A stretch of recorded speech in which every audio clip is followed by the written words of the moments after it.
Saudara, meski telah divonis bersalah sejak tahun 2018, eksekusi terhadap Sylvester Matutina atas kasus fitnah terhadap Wakil Presiden ke-10 dan 12 Yusuf Kala tak kunjung dilakukan.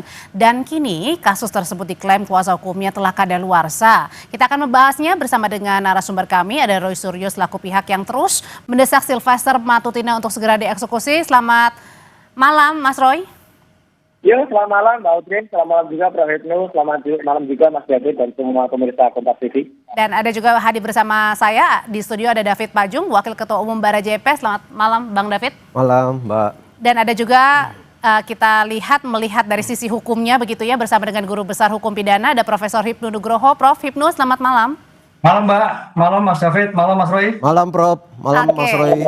Jadi saya mau minta tanggapan dulu Mas Roy, kata-kata dari pengacara Bang Sylvester yang menyebut kasus Sylvester Matutina ini kliennya sudah kadaluarsa, jadi Kejagung ini tidak bisa mengeksekusi. Jadi apa respon pertama Bang Roy? Pernyataan Respon pertama saya adalah kuasa hukum Sylvester itu sekolah hukumnya di mana? Ya, gitu. Itu sama saja dengan konyol, melakukan perbuatan yang melanggar hukum sama sekali, ya. Nggak ada yang namanya kedaluarsa. Kedaluarsa itu kalau dia tadi menurut pasal 84, 85 itu kan dihitung dari vonisnya. Dihitungnya itu dari tuntutannya, dari besar tuntutannya. Kedaluarsanya masih lama, masih 9 tahun gitu loh. Dan ini akan menjadikan presiden yang sangat buruk, ya, dan akan ditiru oleh orang-orang nantinya. Jadi kalau ada putusan pengadilan, apalagi ini sudah inkrah sampai dengan ke kasasi, ya. Jadi omongan ini artinya tidak beralasan, Mas Roy? Kenapa? Omongan dari pengacara Sylvester ini tidak beralasan, maksudnya Mas Roy? Sangat tidak beralasan, dan kemudian saya bukan tentang hukum bisa melihat dia belajar hukumnya dari mana itu. Konyol itu ya, kampus hukumnya jangan-jangan kampus tangan Sylvester itu sama itu, kampus ruko itu ya, yang nggak ada idenya dan sudah ditutup gitu. Karena gini loh, jelas betul nanti kita dengarin lah dari Prof. Hipnu. Mana ada orang yang belum dieksekusi, mana ada orang yang belum menjalankan keputusan, tidak patuh pada pengadilan, kemudian tiba-tiba setelah lama melarikan diri dan kasusnya kemudian tidak terbuka, sekarang baru kita buka. Dan kita ingat ya, kita bukanya juga di Kompas TV. Waktu itu sebelum dua arah berganti menjadi bola liar ya. Itu saya pertama kali buka kasus ini di Kompas TV. Dan kemudian dia awalnya kan menolak itu. Bohong benar itu Sylvester bilang kalau nggak ada kasus itu, nggak ada kasus. Akhirnya kan terbongkar sekarang. Kejaksaan mengakui kalau ada kasus dan itu belum dieksekusi, dan ini harus dieksekusi.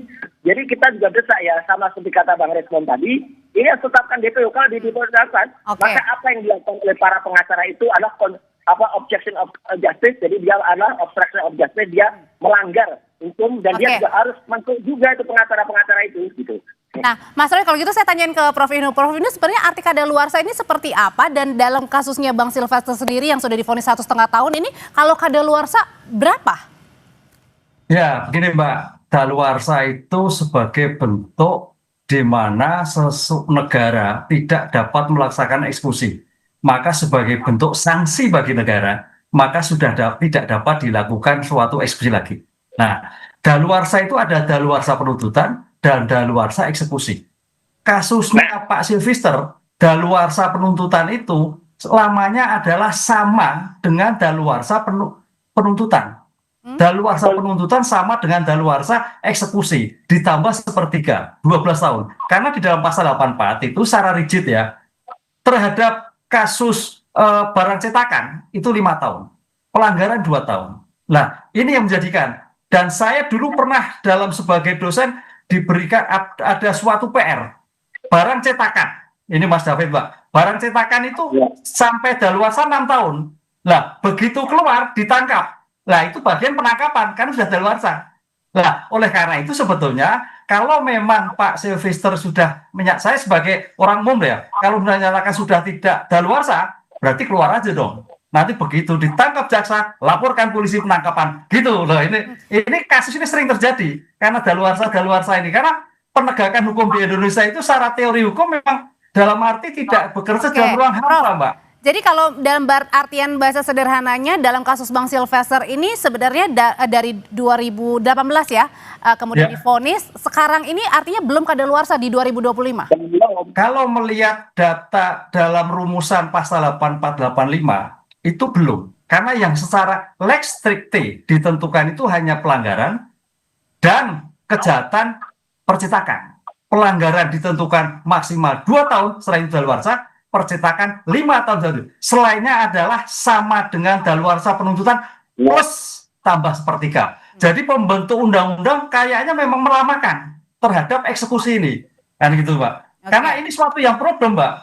Sulit, apalagi penegakan hukum yang pada waktu itu tampaknya ada dalam teori hukum itu ada ruang-ruang hampa yang tanda petik ada faktor-faktor X sehingga sampai sekarang ya kita tidak tahu. Itulah yang terjadi karena namanya suatu proses hukum kalau bicara ideal, Mbak, begitu putusan eksekusi litis finire operatif, hukum itu harus selesai. Artinya penegakan hukum kasus sipil itu selama sekian tahun tidak selesai, hukum parah, tidak ada suatu penyelesaian. Karena hukum itu harus pasti selesai.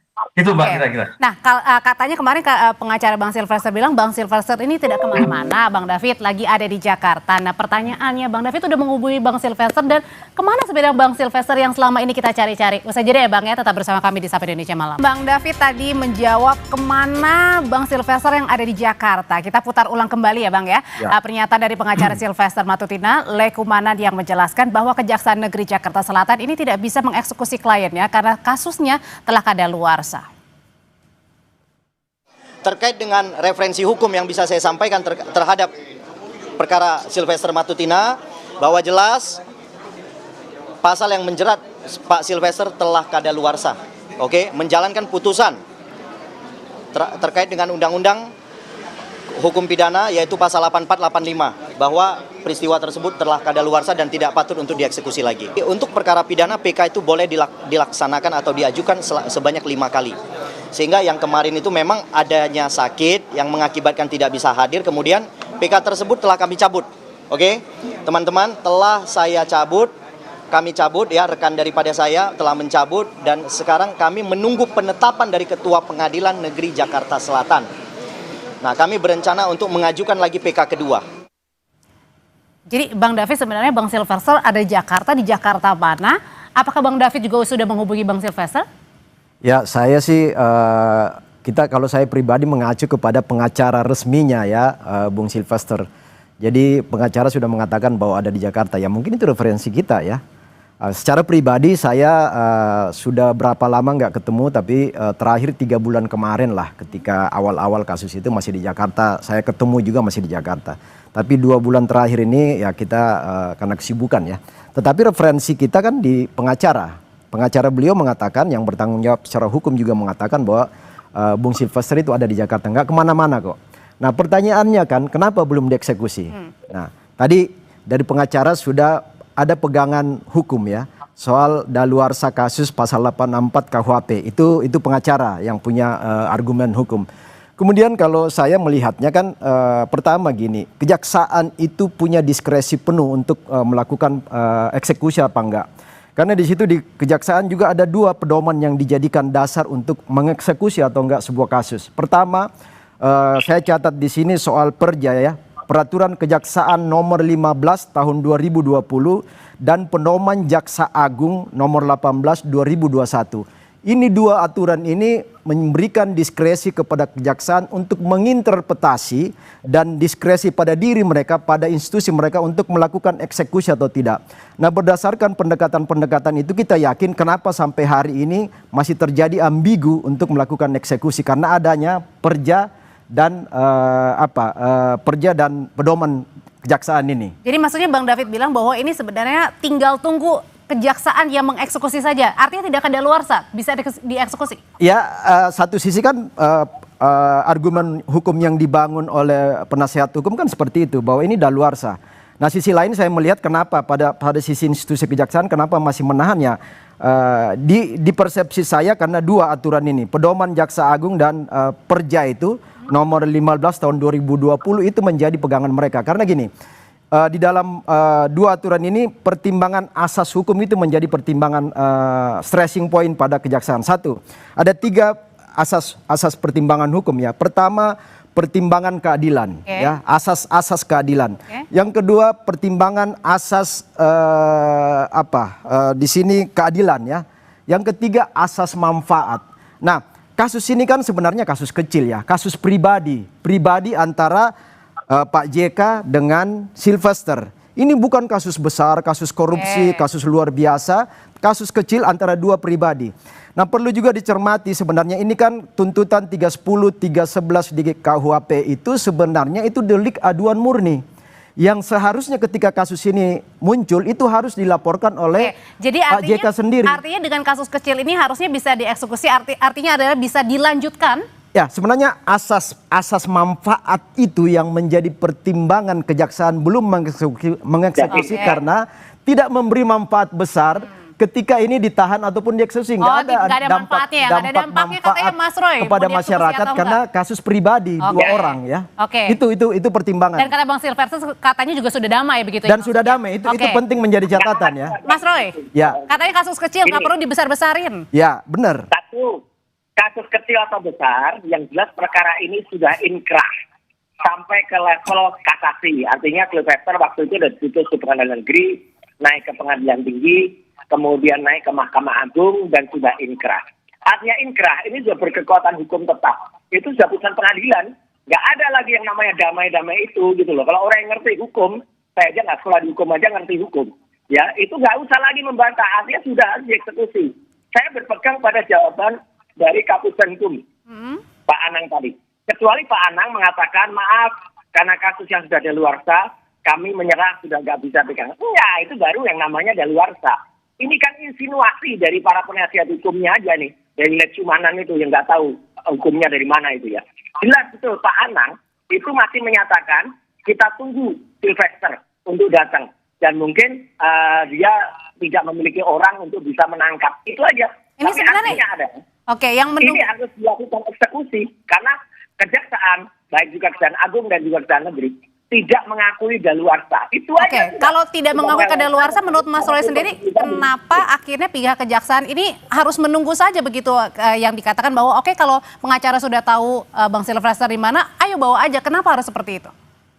Iya, karena memang mungkin perangkat dia untuk melakukan penangkapan itu tidak canggih kepolisian. Makanya kami sarankan tadi sesuai dengan tetapkan DPO, ya daftar pencarian orang, maka kepolisian akan bisa membantu, polisi bisa membantu kejaksaan untuk melakukan penangkapan terhadap atau masyarakat ya. Tapi jelas tadi ada waktu itu di Kompas juga dikatakan salah satu orang yang lain bukan Mas David yang mengatakan, oh Bang Silvester masih melakukan kunjungan kemana-mana. Bohong. Kalau masih melakukan kunjungan kemana-mana jelas masyarakat nangkep. Satu hal soal rekonsiliasi ya, perdamaian itu penting itu di situ harus dicatat. Menangkap buronan ini ya, jadi menangkap terpidana dan tidak harusnya dieksekusi. Karena ini akan menjadi contoh tidak bagus untuk masyarakat. Nanti masyarakat akan beramai-ramai menolak. Kalau dieksekusi tutup sekian lari dia kayak Silvester. Jadi ini contoh buruk ya bagi Republik ini, contoh buruk bagi negara ini. Kalau gitu, Prof. Ibnu, sebenarnya apakah memang bisa mengkategorikan hukum atau kasus begitu ya, yang kecil dan yang besar akhirnya perlu dieksekusi dan tidak begitu? Dan kalau sudah damai ya sudah gitu, nggak usah lagi perlu dibesar-besarkan lagi eksekusinya. Gimana cara bisa mengartikan ini, menganalogikan ini, Prof? Ini Mbak, ini suatu proses hukum itu ada pra-adjudikasi, adjudikasi, post-adjudikasi. Kalau itu asas damai dicabut itu masih di pra-adjudikasi. Jadi Pak Wakil Presiden waktu itu mencabut dan gitu selesai. Ini enggak, ini ada suatu proses hukum. Karena sudah proses hukum berarti tinggal menjalani hukum kan gitu loh. Lah menjalani hukum sebagai patokan negara ada suatu kepastian bahwa hukum itu kalau belum dijalani belum selesai. Lah belum selesai apa? Karena sampai sekarang belum ketemu. Lah konteks hukum sampai belum ketemu ada daluarsa. Tenggang daluarsa itu yang memberikan kesempatan kepada negara untuk mencari. Oleh karena itu kalau sampai besok 12 tahun plus sepertiga Kejaksaan Agung tidak bisa menangkap, baru daluarsa. Itu Pak. Ini. Saya jawab. Jadi daluarsa itu sebagai bentuk, ini normatifnya jelas kok. Pasal 84 itu jelas. Saya ulangi lagi. 1, kejahatan pelanggaran daluarsa 2 tahun. Kejahatan barang cetakan 5 tahun. Kejahatan-kejahatan lain sama daluarsa dengan jumlah penuntutan plus sepertiga, artinya lebih lama. Jadi bukan artinya tokoh siapa, tokoh besar atau kecil kemudian bisa berujung tanpa eksekusi atau tidak, bukan begitu ya? Bukan begitu, ini bagian penyelesaian peradilan pidana. Oleh karena itu suatu peradilan akan baik selesai, finish apabila dieksekusi, apapun kasusnya. Ada pertimbangan juga gini kali Mbak ya. Jadi Prof, mungkin salah satu yang menjadi salah satu karena kita berasumsi semua ini. Jadi salah satu pertimbangan kenapa kejaksaan juga belum mengeksekusi tadi itu soal adanya pertemuan ya perdamaian antara Sylvester dengan JK. Nah, perdamaian itu bagian dari restoratif justice ya. Jadi ada jurisprudensi, ada kejadian yang sudah terjadi terkait RJ ini ketika ada beberapa kasus seperti di Boyolali, seperti di Banyumas ya, ketika seorang ibu melakukan pencurian kebun, kemudian dieksekusi 6 bulan, kemudian hasil eksekusi, hasil keputusan 6 bulan itu dibatalkan karena adanya pengampunan pertemuan yang dilakukan dengan pemilik lahan, lalu terjadi pertemuan, kemudian semua proses itu dibatalkan meskipun sudah inkrah. Jadi intinya adalah Pertemuan ketika dengan Pak JK, Sylvester disaksikan oleh beberapa tokoh.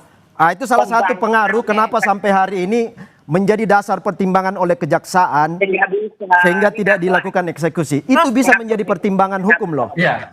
Sekarang begini Mbak Aurel, kalau memang kejaksaan menyatakan seperti bentar Mas Roy, kita dengarkan dulu Prof Hipno. Ya, kalau memang kejaksaan itu selesai, Kapusper menyatakan bahwa itu sudah clear selesai. Kan sampai sekarang Kapusper tetap mencari. Lah itu kan enggak sinkron apa sampaikan Pak David. Karena dalam konteks hukum memang belum selesai ini, Mbak. Tapi ketika tadi Kejaksaan Agung melalui Kapuspen bilang ya kalau misalnya sudah ada di Jakarta tolong pengacaranya bawa saja begitu, artinya apa? Pasif. Ya, diartikan, dihadirkan. Kalau sudah dihadirkan apakah dieksekusi atau tidak? Itu ada pernyataan. Kenapa tidak? Artinya apakah sebenarnya Kejaksaan juga bisa menjemput begitu, menjemput bola? Sangat bisa. Saya kira sekarang kejaksaan lagi menjemput. Posisi ada di mana? Mungkin tingkatannya tadi Bang Roy betul. Kalau memang tidak bisa ya DPO kan gitu loh. Tapi tampaknya sekarang kalau kita melihat Kapuspen tadi masih mencari di mana, ngumpet di mana gitu, Mbak. Ini yang saya kira perlu dicari seperti itu. Karena ini sudah proses hukum ya. RJ itu sudah di depan. RJ itu masih di peradjudikasi, di pos adjudikasi. Jadi sudah selesai. Ada jurisprudensi, Prof. Sudah selesai. Isim, Prof. Ada jurisprudensi soal RJ ini beberapa kasus tadi. Kasus di Boyolali, di Banyumas, di Banten, ya di Lampung, soal beberapa kes-kes pencurian, kes kejahatan, baik yang di tingkat orang dewasa maupun anak-anak itu sudah inkrah. Tetapi semua keputusan itu menjadi hilang, menjadi nihil ketika terjadi perdamaian. Karena asas manfaat, asas keadilan di situ. Asas keadilan hukum, asas manfaat hukum menjadi pertimbangan utama sehingga inkrahnya satu keputusan itu menjadi diabaikan. Dan karena manfaatnya yang pihak dirugikan pun juga sudah damai. pihak dirugikan menerima.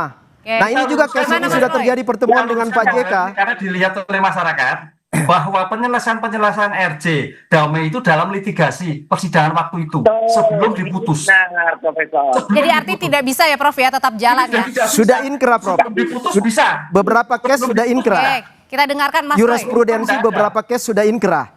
Jadi jurisprudensi itu sudah dijadikan landasan ya konvensi untuk menjadi rujukan RJ. Bentar Bang David, kita dengarkan Bang Mas Roy. Ya, semua mendengar penjelasan Presiden Nugraha tadi sudah loud and clear. Jelas banget. Restorasi justice itu dilakukan pada proses sebelum inkrah. Ketika itu sudah inkrah, ya wajib dilakukan. Makanya kita mendesak agar kejaksaan melakukan yang namanya DPO.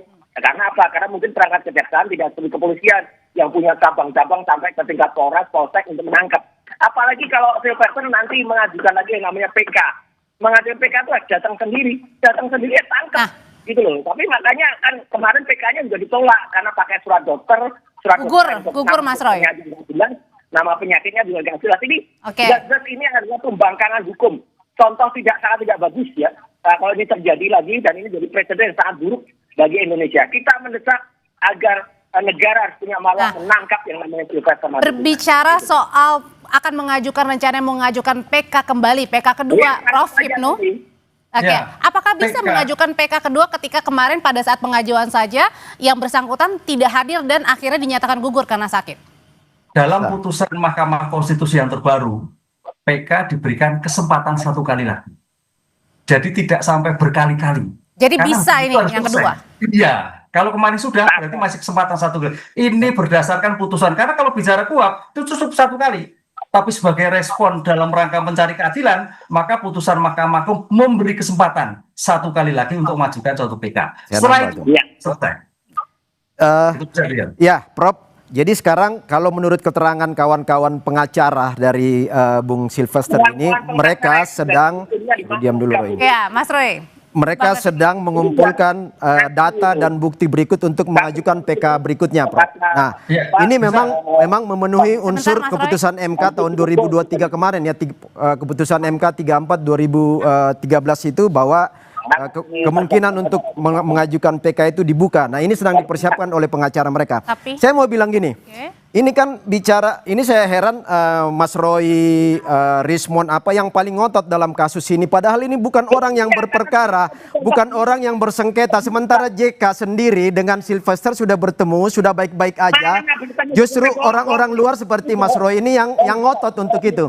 Nah, saya mau bilang gini, hukum ini bukan soal benar salah.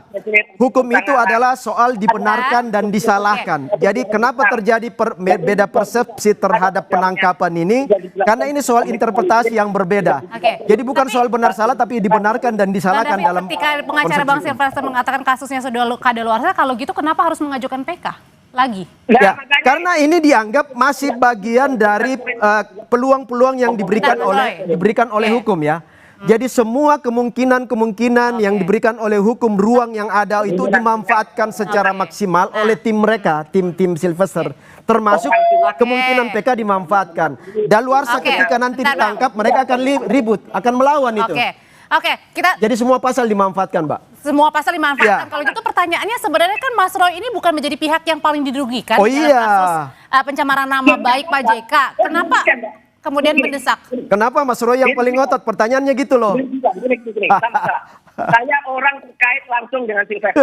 Sylvester melaporkan saya dan menjadi saksi dalam kasus pelaporan Pak Jokowi dan juga termul itu ke Polda Metro. Saya juga mengatakan ke Polda Metro, apa yang diberikan kesaksian Sylvester itu drop, harus patah. Karena dia harusnya dieksekusi tapi dia memberikan kesaksian. Sylvester ini termasuk saksi yang kemudian menjadi pelapor saya dalam kasus di Polda Metro Jaya. Artinya apa? Kalau Sylvester kemudian ternyata dia dalam kasus dia itu melarikan diri, dalam kasus dia tidak layak untuk hadir, ya dia gugur. Itu maka saya berkepentingan. Saya orang yang berkepentingan untuk kemudian mengejar Sylvester ini. Dan memang Polda Metro Jaya akhirnya apa? Harus mendrop kesaksian dari Sylvester, termasuk kesaksian di Jakarta, ketika di acara di salah satu TV, kesaksian dia ketika di Solo. Karena apa? Harusnya dia nggak ada di Jakarta, nggak ada di Solo. Harusnya dia masuk penjara. Ketika dia nggak masuk penjara, dia melarikan diri, dia membangkang, kemudian dia hadir di Solo, ketika dia hadir di salah satu TV, itu kan artinya orang itu tidak selayaknya hadir. Karena dia adalah membangkang, harusnya dia melakukan dieksekusi. Maka itu saya berkepentingan bahwa jelas orang ini harus ditangkap, orang ini harus dilepas. Kasus Mas Roy ini kan banyak banget saksinya. Sylvester itu hanya satu saksi saja. Kalaupun itu dicoret itu nggak meringankan kasus Anda. Nggak berpengaruh sama sekali.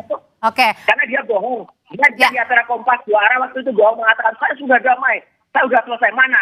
Prof. Hamid Awaludin kemudian bicara Pak JK mengatakan tidak ada perdamaian itu. Clear. Prof, kalau gitu pertanyaan terakhirnya adalah pada saat ini, sekarang ini kan memang sudah dijatuhi ada 1,5 tahun hukuman bagi Bang Sylvester Matutina begitu. Nah, pertanyaannya arti eksekusi apakah memang artinya adalah di penjara begitu? Karena kan di bawah 5 tahun sebenarnya ada yang pilihan untuk pidana lain, artinya bisa saja wajib lapor ya, Prof ya? Ya, sudah tidak. Makanya ini salah satu cara mungkin Bang David, Pak Sylvester datang, lah kan selesai datang, kemudian nanti apa tindakan Kejagung? Apakah nanti tidak dilakukan suatu penahanan, apakah dilepaskan atau seperti apa? Ini kan belum ketemu Pak Sylvester mau diapakan. Jadi tampaknya Kejaksaan Agung juga masih gaming, mau diapakan nih, mau dieksekusi atau dieksekusi atau tidak. Tuh, kalau Pak David tadi tujuan dan supaya nggak punya tujuan nih, nggak punya maksud nih, nggak punya kepentingan apa-apa lah, itu kan nanti. Makanya di sini tampaknya memang belum ketemu. Nah, ketemu yang penting ketemu dulu gitu, datang dulu gitu maksudnya. Iya, ketemu. Ini apa yang terjadi? Kalau nggak ini kan satu ke utara ke selatan, satu ke barat, satu ke timur. Kalau informasi dari teman-teman pengacara ya yang saya dapat info kan mereka sudah tim pengacara juga sudah bertemu dengan kejaksaan ya, sudah bertemu juga dengan pengadilan negeri dan kejaksaan. Oke. Nah, dari Pengacaranya pertemuan apa Bang Silvesternya? Pengacaranya apa Bang Silvesternya? enggak, pengacaranya. Oke. Lekeman itu, Oke. Lekemanan itu bersama tim pengacara sudah bertemu dengan kejaksaan dan pengadilan. Nah, mereka juga menyampaikan bahwa ini nggak bisa dieksekusi karena daluarsa. Oke, Itu versi baik. pengacara ya, versi pengacara. Itu informasi yang saya terima. Dan saya Oke. pikir diliput media juga. Oke, singkat aja Mas Roy kalau gitu, singkat aja. Iya, artinya pengacara yang ngatur, nggak jelas asal usul hukumnya dari mana ini. Artinya ini dia melakukan obstruction of justice. Dia harus ditangkap malah kalau dia merintangi apa yang terjadi, harusnya Silvester dieksekusi. Oke. Tapi pengacara dari Universitas Ruko ini ya, universitas yang tertutup ini kata Prof. Mahfud tadi tertutup, bukan terbuka. Karena tertutup itu apa? Kampusnya sudah ditutup. Baik. Silvester itu yang dari UI itu ya, harus kemudian ikut dieksekusi. Artinya Indonesia jangan dibikin rusak oleh pikiran-pikiran termul kayak gini ya. Ini sudah jelas. Oke, sudah kita tangkap Mas Roy. Ya, jadi Mas Roy nggak usah terlalu ngotot karena bukan Anda yang ngatur Republik Oke, ini, baik. bukan Mas Roy yang ngatur hukum. Diskresi ada di kejaksaan dan pengadilan. Oke, Jadi baik. nggak berlaku apa yang Mas Roy Oke. ngomong itu, nggak berlaku sama Bang sekali. David, terima kasih. Mas Roy, terima kasih. Prof. Ibnus, terima kasih. Selamat malam. Makasih Prof, makasih Mas Roy. Sabar-sabar aja Mas Roy ya.